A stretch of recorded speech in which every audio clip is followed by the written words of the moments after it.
Try to imagine having to treat every person you meet as a potential threat to your safety. That's what transgender people have to deal with every day, because they never know who's going to accept them, who's going to fetishize them, or who's going to think that they're just better off dead.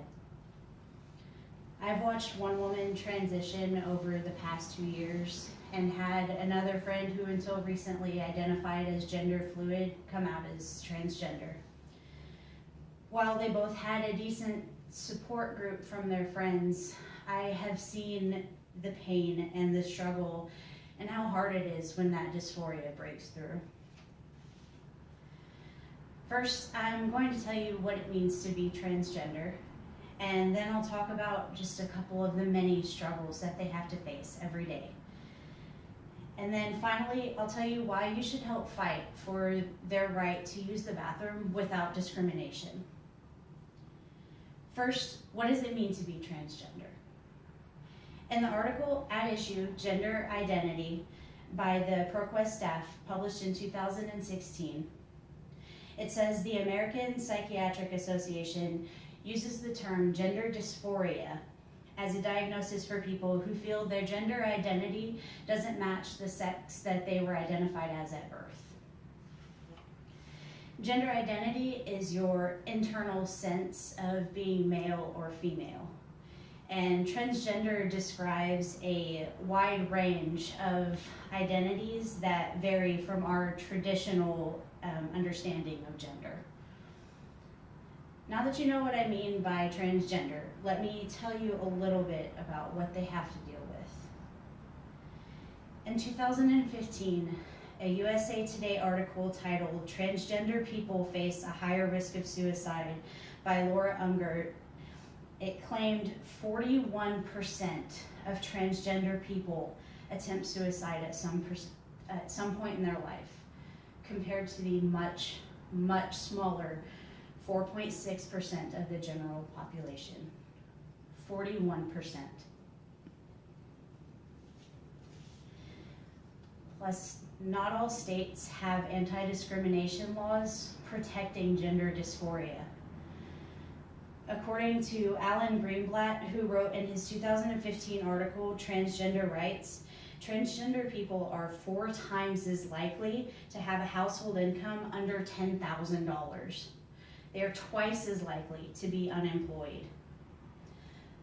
Almost half of transgender people reported being denied promotions, being fired, or never being hired at all. And some people, they just don't understand what gender dysphoria is. In September of 2015, when Lila Perry wanted to use the girls' bathrooms and locker rooms at her school, several students walked out in protest, and she had to be locked in the principal's office for her safety. When Doug Moore of the St. Louis Post-Dispatch showed up to write his article, Hillsborough High students walked out over transgender dispute, some people he interviewed said they saw nothing wrong with being different, but they didn't feel that she should be given special treatment because being able to use the bathroom of your preferred gender is not equal rights. And other people purposefully use the incorrect pronouns, which triggers the gender dysphoria and is very harmful to transgendered people. They said that they didn't think that girls should have to share the bathroom with a boy or change in a locker room with a boy, even though she had been living and identifying as a girl. They believe your gender is what you're born as, no matter what, no exceptions. Now that you have an idea of some of the hardships that they face, let me tell you why you should fight for at least this one victory. The Occupational Safety and Health Administration strongly encourages employers to let employees use their preferred bathrooms. According to the 2015 article in the Washington Post by Lisa Rain titled, "OSHA Urges Transgender Bathroom Access." Segregating them and singling them out could make them fear for their safety. And some feel that unisex and single-stall bathrooms are reminiscent of the separate but equal laws back in the Jim Crow days. And they may try to avoid using bathrooms entirely until they get home, which can have adverse health effects. The OSHA believes it's essential for employees to be able to work in a manner consistent with their daily lives, and that includes their gender identity. And the fact is, transgender people are the more likely to be assaulted and harassed.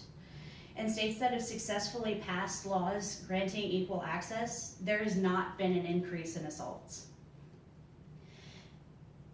Even though the opposition claims that that's what would happen. Now let me conclude. First, I told you what it meant to be transgender. Then I told you some of these struggles and hardships that they have to face. And then finally, I told you why you should fight for their right to use their bathroom without discrimination. There was a time when it was socially acceptable to walk down the street and see signs on bathrooms and water fountains that said whites only. Gender dysphoria is real, and it can't be helped any more than the color of your skin. The time to act is now. The time to be on the right side of history is now. Equal rights are for everybody. That's really good.